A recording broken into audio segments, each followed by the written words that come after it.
dominicanos en todo el territorio de la República. Les habla Leopoldo Espaillat Nanita y hoy Agenda Nacional, que se transmite de lunes a viernes de 1 a 1:30 pasado meridiano por Teleimpacto, canal 52 del Telecable Nacional y 52 del Cable Aster.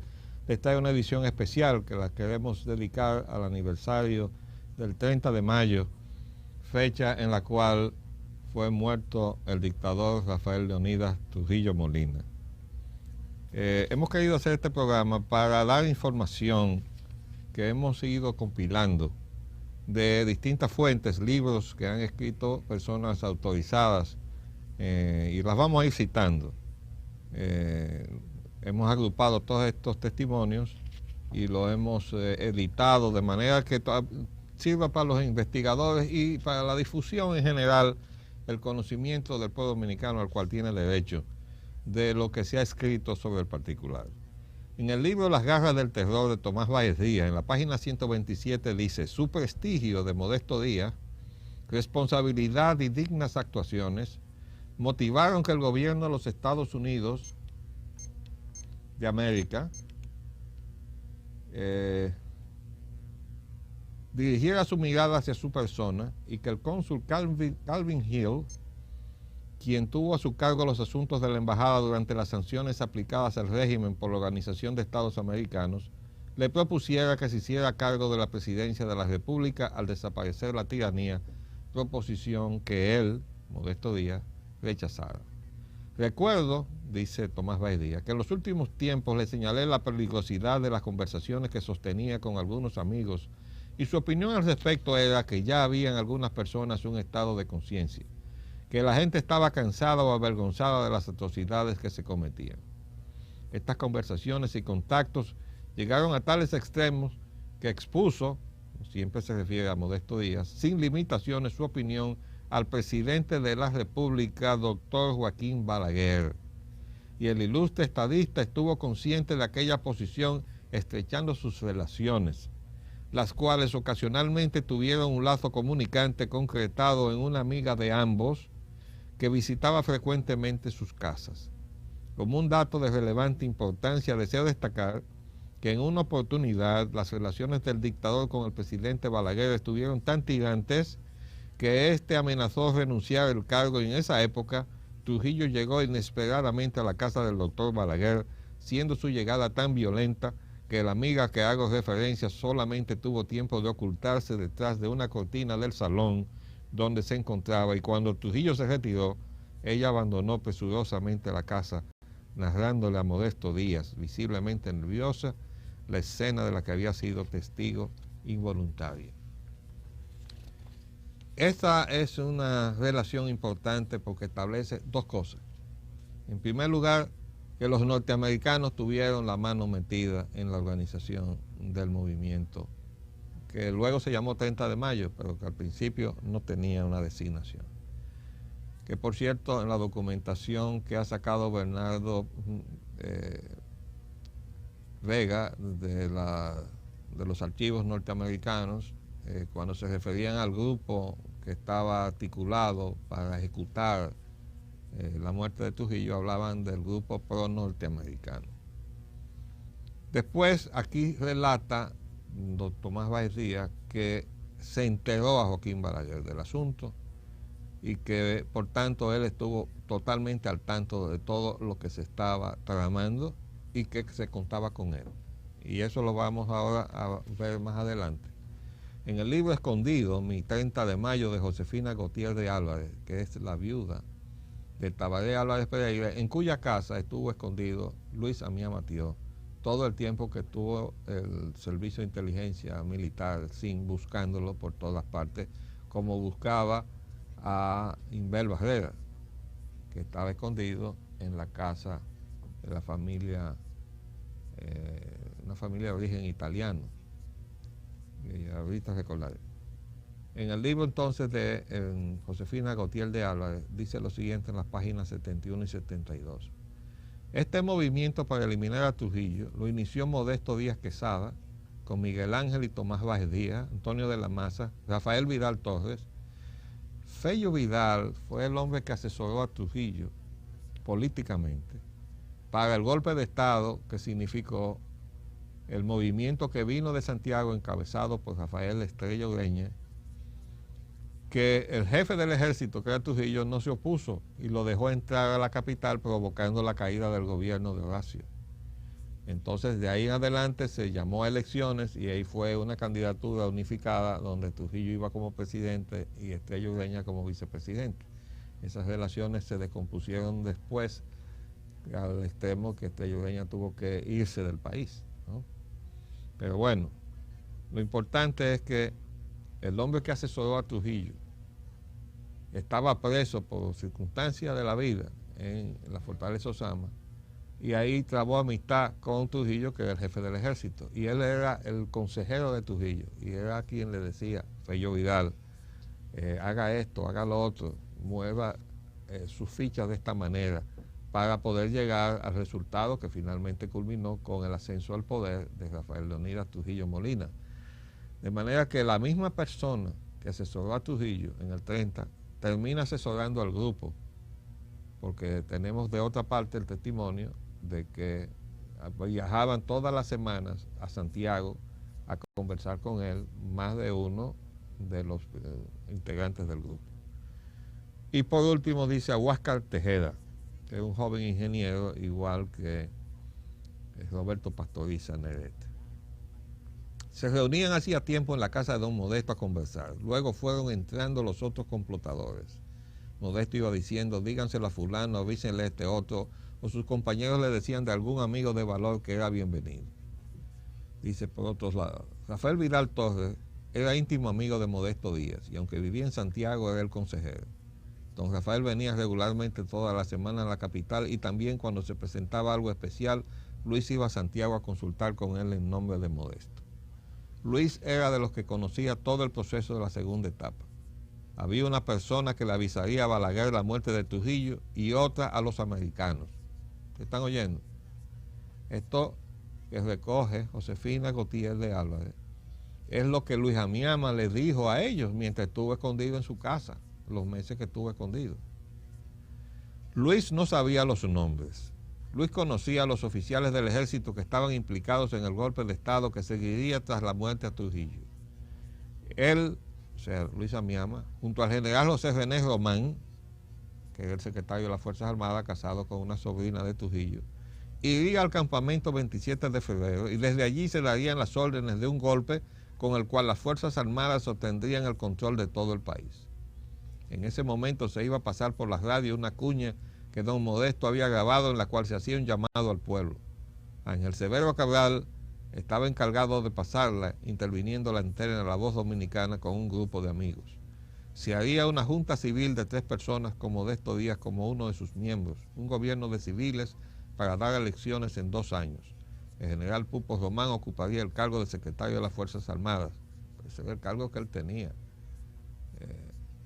De acuerdo a los testimonios que han salido después, parece que Pupo Román pensó quedarse él con el poder y tramó para mandar a matar en la cárcel a sus compañeros de conspiración, con lo cual silenciaba la posibilidad de que lo implicaran a él, aunque finalmente fue implicado, y se quedaba él con el poder, o sea, traicionó a Trujillo y traicionó también a sus compañeros, de acuerdo a ese testimonio reciente que salió de papeles que le dejó Emilio Rodríguez de Morici, era la hija de Emilio Rodríguez de Morici, a Bernardo Vega. Dice, el general Pupo Román ocuparía el cargo de secretario de las Fuerzas Armadas. El gabinete sería elegido entre personas con una mente amplia de línea democrática y con visión hacia el futuro. En el libro del colega Antonio Caña, que tiene que estar también muy nutrido de lo que Modesto Díaz le decía, porque ese era realmente su vínculo, su amistad con Modesto Díaz. El libro Testimonio para la Historia, Antonio Caña escribió lo siguiente en la página 92. Los desaciertos de Trujillo continuaron en todos los niveles de la vida nacional. Por eso los amigos de él, así como también personas observadoras de una situación que de continuar su ruta podría conducir al país a un cataclismo, y otras ilusas, tratando de que el régimen empezara a ponerse por primera vez al servicio del bien común, decidieron esas personas enviarle cartas anónimas haciendo sanas advertencias y atinadas sugerencias. Esta situación hizo que con una mayor frecuencia y secuencia mi compadre Modesto Díaz y yo tocáramos el tema relativo a la tremenda peligrosidad que representaba para la sociedad dominicana y para la misma república la permanencia de Trujillo en el poder. Mi compadre Modesto no era un hombre de ideas políticas avanzadas, ni a esos estudios ni a la sociología le prestaba atención, pero era un hombre extraordinariamente carismático. Y sigue diciendo, estando siempre dedicado a hacer el bien y siendo dueño de una justa reputación de hombre discreto, era el funcionario del régimen que mayor número de auténticos amigos tenía. En lo que a las Fuerzas Armadas se refiere, su hermano, el coronel Juan Tomás Díaz, tenía ganado dentro de ellas una especie de liderazgo. Sin embargo, no había intimidad en las relaciones existentes entre Modesto y Juan Tomás. No, de hecho, esas relaciones se rompieron. No voy a entrar ahora en esos detalles. Pero quiero sí señalar lo siguiente. Estamos hablando de políticos trujillistas y de militares trujillistas. Los dos hermanos Díaz eran trujillistas.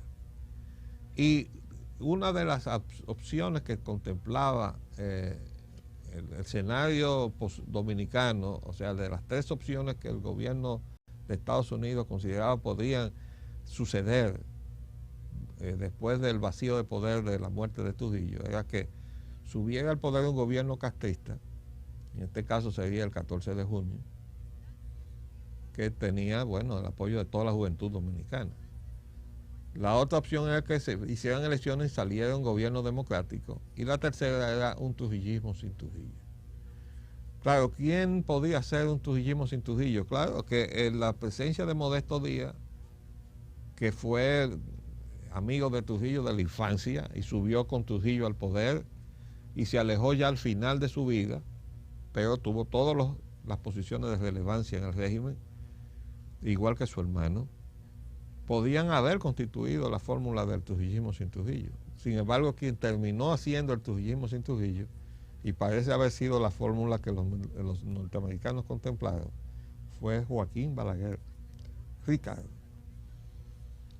Sigue diciendo Ocaña, tal vez porque el viejo instinto de Trujillo no había muerto completamente. Este empezó una cadena de acciones destinadas a mortificar más allá de lo tolerable a Modesto Díaz. Por una parte, Trujillo le obligó a venderle su hacienda a La Estrella, a la cual había dedicado largos años de esfuerzos y trabajo, hasta convertirla en una finca notable en la cual había desarrollado la mejor ganadería mestiza lechera del país. Más aún, como una demostración de la ojeriza que se había despertado en Trujillo frente a Modesto, me basta recordar que un día de mayo de 1958, poco más de un año después de haber tenido Modesto que desprenderse de su hacienda La Estrella, acto que provocó en él un estado de ánimo depresivo al cual pudo dominar rápidamente, aquel día de mayo de 1958, repito, Modesto cruzó a la casa de su vecina doña Julia Molina, viuda Trujillo, a fin de visitarla en su lecho de enferma. Trujillo se encontraba en la habitación de su madre y al acercarse Modesto a saludarlo y habiéndole ya extendido la mano del brazo derecho a Trujillo, este le dio la espalda. Ese es un acto de desprecio, ese es un acto insolente. Al día siguiente, a eso de las 6:30 de la mañana, como era mi costumbre habitual, dice Antonio Caña, fui a visitar a Modesto y mientras éste me servía una taza de café, estando ambos en la cocina de la casa, me relató lo sucedido la noche anterior agregando, Trujillo se equivocó conmigo, todos los hombres no somos iguales. Para esos mismos días del año de 1958, vamos a hacer un paréntesis y volvemos en un minuto para seguir con el relato del libro de Antonio Caña.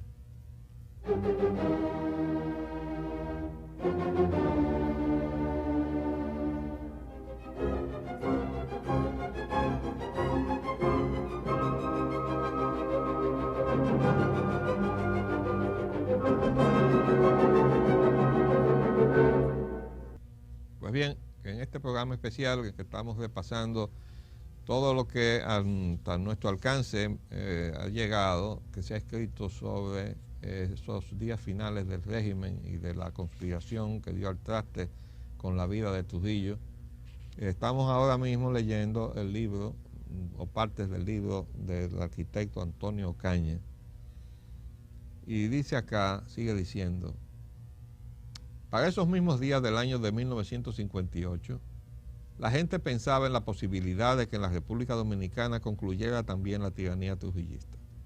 En medio de esas efervescencias, la casa de mi compadre era visitada más que nunca, como si se adivinara en él a la figura de máximo relieve en acontecimientos políticos cercanos.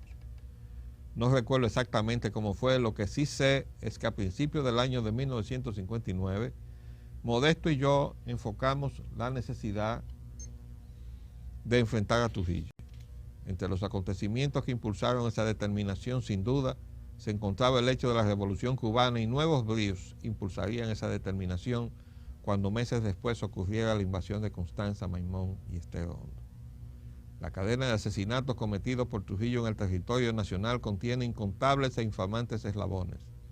Ahora bien, a pesar de que sus crímenes internacionales fueron menores en cuantía, los mismos resultaron de mayor repercusión y consecuencias que aquellos cometidos en el país, exceptuando, por supuesto, el asesinato incalificable y simultáneamente consumado contra Minerva, María Teresa y Patria Mirabal, hecho ocurrido en las postrimerías del año 1960, cuyo execrable crimen sería el detonante capaz de producir la soldadura entre algunos de los hombres que a principios de 1959 habían planificado el enfrentamiento a Trujillo, junto a los otros hombres que, empezando el año de 1961 y encabezados por Antonio de la Maza, habían resuelto poner fin a la vida del tirano.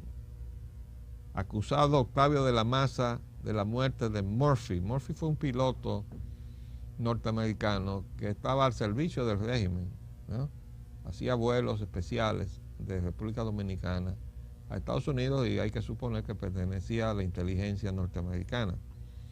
Bueno, pues ese señor, ese piloto, fue muerto, y se acusó de la muerte de Murphy a el entonces oficial de la Fuerza Aérea Dominicana, Octavio de la Maza, hermano de Antonio de la Maza. Entonces sigue diciendo el arquitecto Caña. Acusado Octavio de la Maza de la muerte de Murphy, fue llevado en calidad de preso al penal La Victoria y pocos días después amaneció ahorcado. Octavio, hermano del señor Antonio de la Maza, quien nunca olvidaría el crimen perpetrado contra su hermano por orden de Trujillo. Antonio de la Maza, sin embargo, fue una persona muy beneficiada por el régimen de Trujillo y tenía negocios de madera en la línea noroeste. Y fue gobernador en Moca, en fin, tuvo muchas posiciones. Si no recordamos mal, creo que en algún momento estuvo también en el Ejército Nacional. Ahí nació la determinación de Antonio de la Maza de matar a Trujillo. No variarían su decisión de venganza todos los esfuerzos realizados por Trujillo mientras le proporcionaba riquezas. Trataba de hacerle creer que su hermano Octavio no había sido asesinado por orden de su gobierno, y como Octavio era íntimo amigo de Ramfis, eso lo aprovechaba Trujillo en sus argumentos de que su gobierno no tenía culpa en la muerte de Octavio. Pero Antonio de la Maza ya había tomado una irrevocable determinación. Él cumpliría su juramento. Ahí se señala una cosa que es verdad, porque por su condición de piloto, Octavio de la Maza era una persona que pertenecía al círculo privilegiado de pilotos. Hay que recordar, los que vivimos esa época, que cuando se creó la aviación militar dominicana, que así se llamó, la AMD, que fue creada y organizada por Ramfis Trujillo, los pilotos, entre los cuales se destacaba el coronel Minaya, que murió en un accidente automovilístico corriendo imprudentemente por las carreteras de la provincia de Santiago, era también el más arrestado de los pilotos que volaban, y era famoso por eso, Minaya. Y él y todos los demás pilotos, los Rodríguez Chavarría, Rodríguez Méndez, etcétera, eran personas que pertenecían a una clase privilegiada. Todos los oficiales que andaban en la calle con el uniforme de la aviación militar dominicana eran vistos con y respetados de una manera especial dentro de los uniformes de las Fuerzas Armadas Dominicanas. De modo que realmente Octavio de la Maza estaba dentro de ese círculo, y esto que se señala pues respondía. Dice que era íntimo amigo de Ramfis, eso no lo podemos aseverar, pero sí pertenecía a ese círculo de los pilotos de la aviación. Dice, Antonio de la Maza ya había tomado una irrevocable determinación, él cumpliría su juramento. Después tenemos recogido aquí algunas expresiones del libro que escribió Viriato Ascensión y que le ocasionó muchísimos problemas, los que falsificaron la firma de Dios. Esta fue una obra que fue premiada mucho tiempo después, pero durante el gobierno de Joaquín Balaguer le fue prácticamente escamoteado el premio que se hace para las obras literarias en ocasión de la Feria del Libro. Esto fue objeto de un chisme grandísimo. Pero vamos a recoger esta parte porque él se hace eco, aunque en forma novelesca, de todo lo que estaba enterado, el que estaba con alguna forma de vínculo o tenía alguna línea de información sobre los acontecimientos. Decía en su libro Viriato Ascensión, en las páginas 180 y 181, los días por venir revelarían que los conjurados, que los ejecutores del tiranicidio eran en su mayoría viejos camaradas del jefe. Uno de los secretos mejor guardados refiere que uno de los cabecillas se entrevistó en privado con el doctor Joaquín Balaguer. Él usa otro nombre en la novela, le llama Mario Ramos, pero nosotros vamos a llamarle como él quiso que se entendiera, que era Joaquín Balaguer.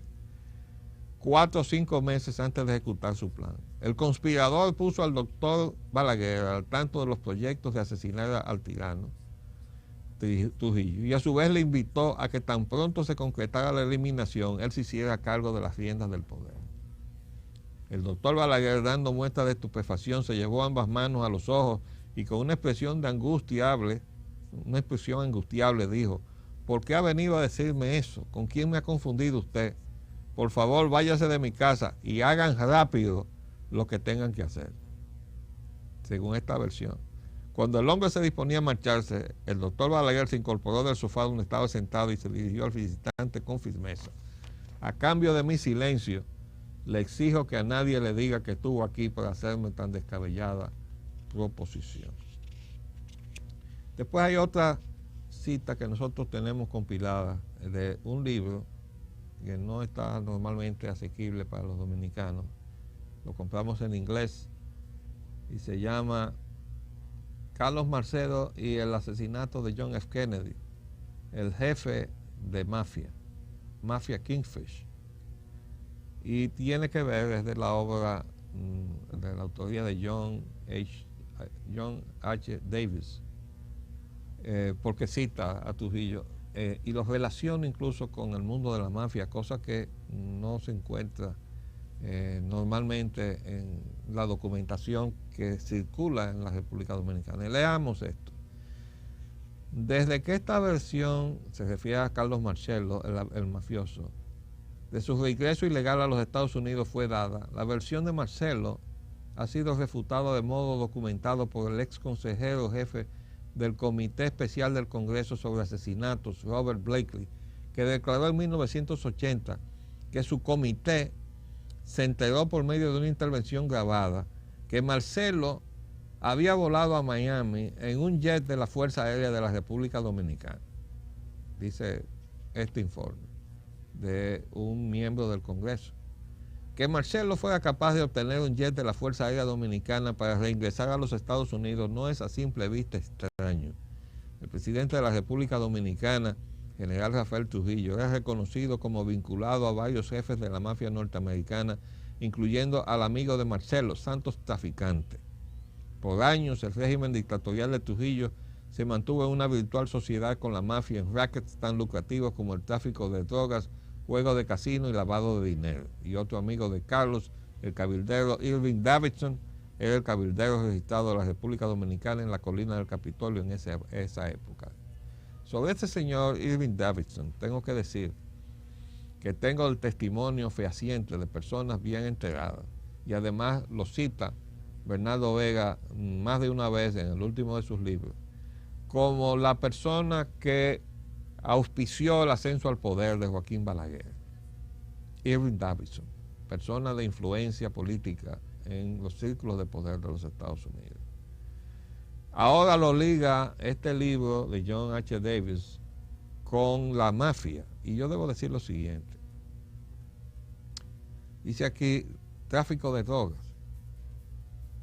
Nosotros que vivimos nuestra juventud en el régimen de Trujillo, recordamos que era vox populi, que había un funcionario del gobierno que entonces ostentaba, voy a economizarme el nombre para no mortificar a la familia, era secretario de Finanzas y el hijo de una de las personas más allegadas a Trujillo, se drogaba.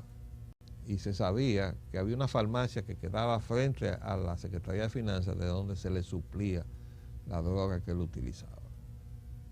No tenemos pormenores ni nos interesa averiguar cuál droga era, pero eso está bien documentado por informaciones fidedignas de que eso fue así. Pero no se conocía que hubiera un uso así sin control, o que en las esferas políticas o del círculo económico, sea de los socios económicos de Trujillo o no, se usara droga. De modo que con esa excepción que citamos de ese funcionario con rango de secretario de Estado, no recordamos haber escuchado nunca ninguna referencia en ese sentido. Ahora, con relación al juego, sí, tenemos que decir que los casinos de juego en el país, sobre todo el casino principal, estaba en el Hotel Jaragua. El Hotel Jaragua era el casino que existía en la República Dominicana en esa época y estaba en manos de norteamericanos. Y siempre hubo una relación de Trujillo con ciertos círculos de poder norteamericanos, y es un hecho de que Trujillo tuvo como representante de sus intereses políticos, y allá la ley norteamericana obliga a registrarse, al hijo mayor de Roosevelt, a James Roosevelt. Y así hubo congresistas que estaban en la nómina de Trujillo y que se encargaba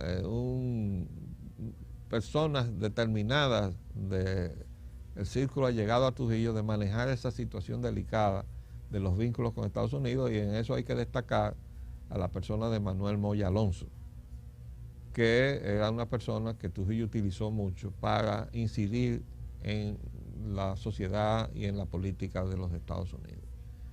De manera que nos extraña la referencia a la droga, pero sí podemos decir que lo de los casinos de juego, eso era una realidad. Uno lo veía, porque esos casinos de juego, ahí había gente muy extraña, ¿no?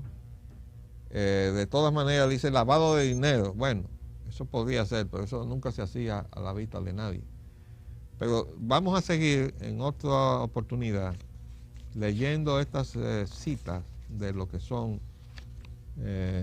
referencias directas a la etapa que culminó con la muerte de Trujillo en la noche del 30 de mayo. Les habló Leopoldo Espaillat Anita. Hasta luego.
con lo siguiente.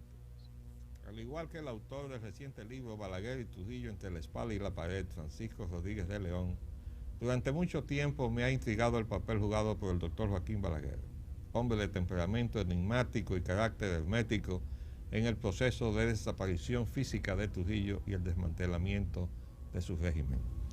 Este análisis del rol de Balaguer debe ser entendido a partir de la involucración activa del gobierno norteamericano a través de la CIA para eliminar a Trujillo y los escenarios que consideraba el presidente Kennedy podían sustituir su régimen, buscando conjurar el riesgo de que el país cayera en una reproducción del gobierno comunista de Castro en Cuba. Según se ha publicado, eso está recogido en el libro Los últimos días de la era de Trujillo de Miguel Guerrero, citando al escritor Arthur M. Schlesinger Jr., asistente de Kennedy, en su libro 1000 Days, que decía lo siguiente: para el gobierno de Kennedy existían tres posibilidades en orden descendentes de preferencia. Primero, un régimen democrático decoroso. Y hay que recordar que se suponía que Unión Cívica iba a ganar las elecciones de diciembre de 1962. Para sorpresa de todos, ganó el Partido Revolucionario Dominicano.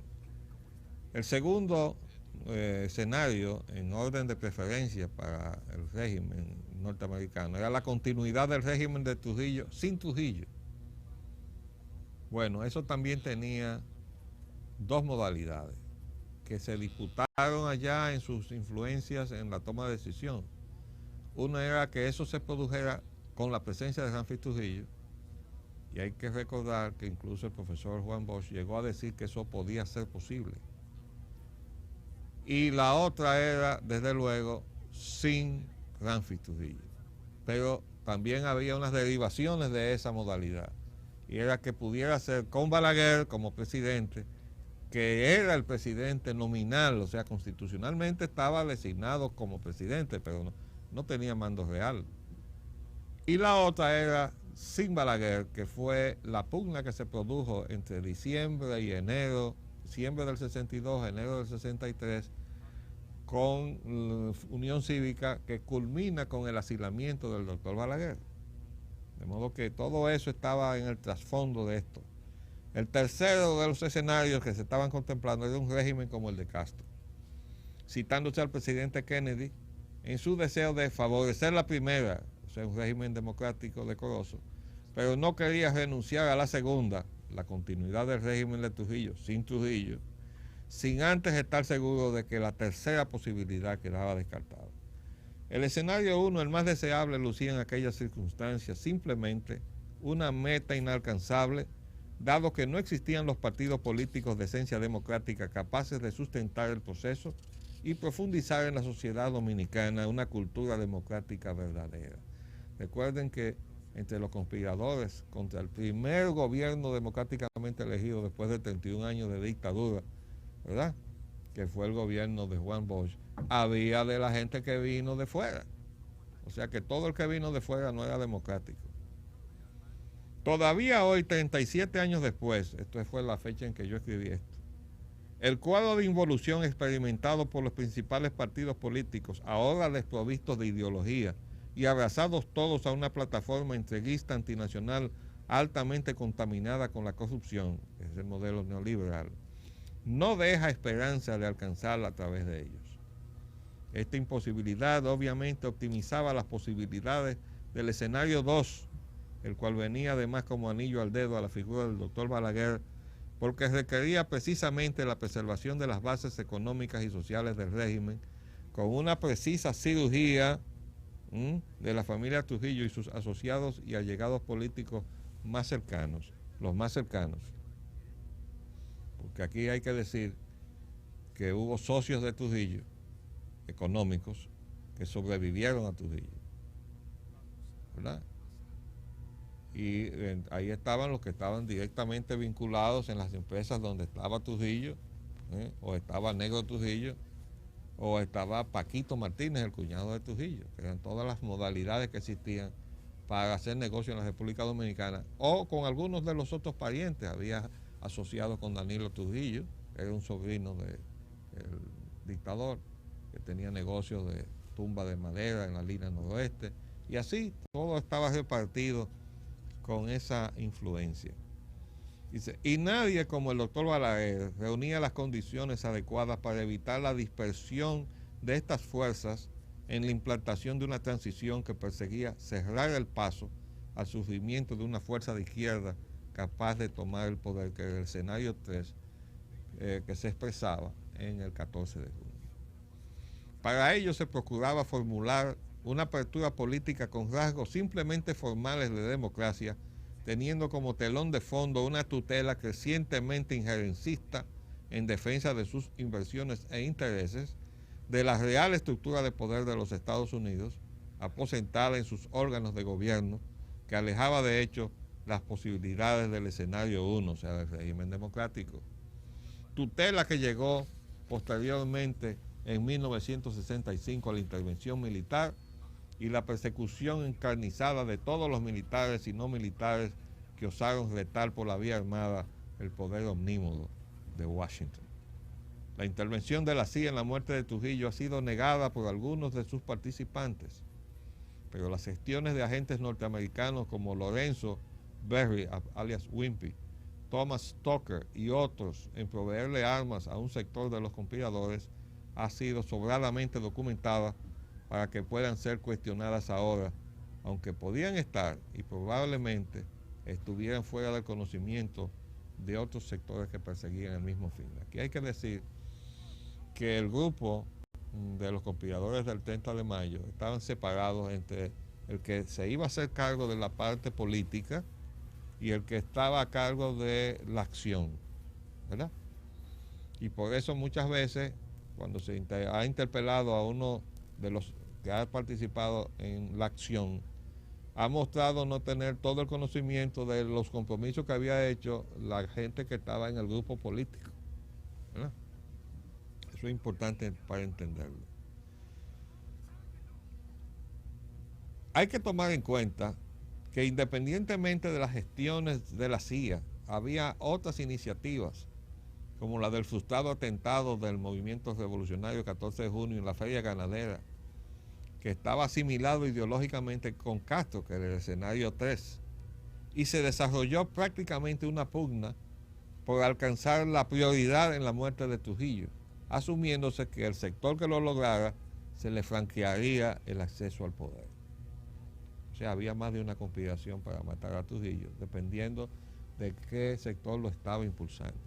Queda por confirmar si, al igual que sucedió con la invasión de Bahía de Cochinos, el plan de la CIA para matar a Trujillo fue una herencia dejada por el gobierno de Eisenhower al de Kennedy, demasiado avanzada para que éste, no obstante su deseo, pudiera darle marcha atrás. Esto hay que decir que se ha documentado que hubo mucha vacilación de parte de Kennedy con relación a la conspiración para matar a Trujillo. Y se llegó incluso a dar orden de no entregar unas armas que se había hecho el compromiso de entregar. Y el grupo de acción, donde estaba Antonio de la Maza, sobre todo de manera principal, había decidido que si no tenía el apoyo norteamericano, que se había buscado por razones tácticas, para decir, bueno, tenemos el respaldo norteamericano. Y decían, nosotros vamos a echar para adelante como quiera. Y eso fue lo que determinó que la conspiración marchara, a pesar de que no se les entregó las armas que la embajada había quedado en entregar.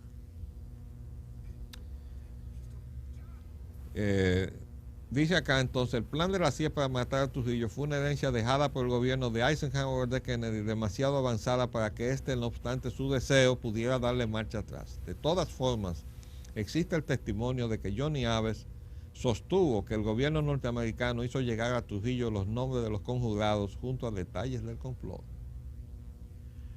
Existe también la versión de que un funcionario de su gobierno había remitido a Trujillo un informe de los datos que hasta él habían llegado del complot, el cual no fue leído a tiempo por su destinatario. En la búsqueda de información al respecto, aún inaccesible al día de hoy, de los archivos del gobierno de Estados Unidos, no obstante el tiempo transcurrido, hemos recogido de otras fuentes algunas extrañas referencias a las actividades de la CIA y de unas aún más extrañas relaciones de Trujillo con la mafia norteamericana, ligada entre otras cosas a los casinos de juego.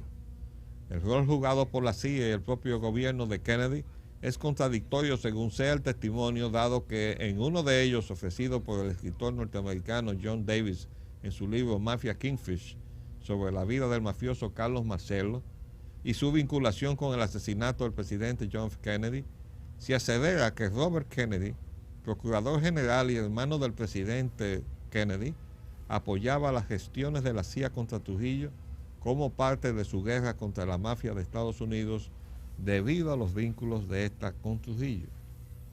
El mismo escritor se contradice en su libro Los Kennedy, Dinastía y Desastre, que es una biografía crítica de los hermanos Kennedy, ya que en este afirma que el jefe de la CIA entonces, Allen Dulles, hermano del secretario de Estado John Foster Dulles, se encontraba involucrado en la planificación de la muerte de Trujillo junto a la de Fidel Castro y Patricio Lumumba, sin que Kennedy lo supiera o ninguno de sus más cercanos asistentes, y entre ellos, lógicamente, debería ubicarse a su hermano Robert.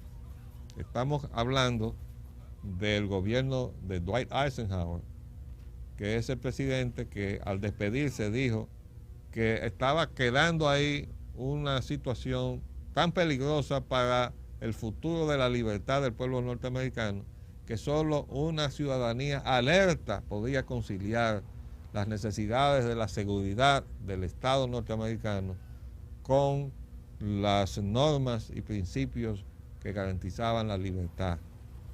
Entonces, él dejó eso como herencia de su mandato de 8 años. Vamos a hacer un paréntesis y volvemos en un minuto.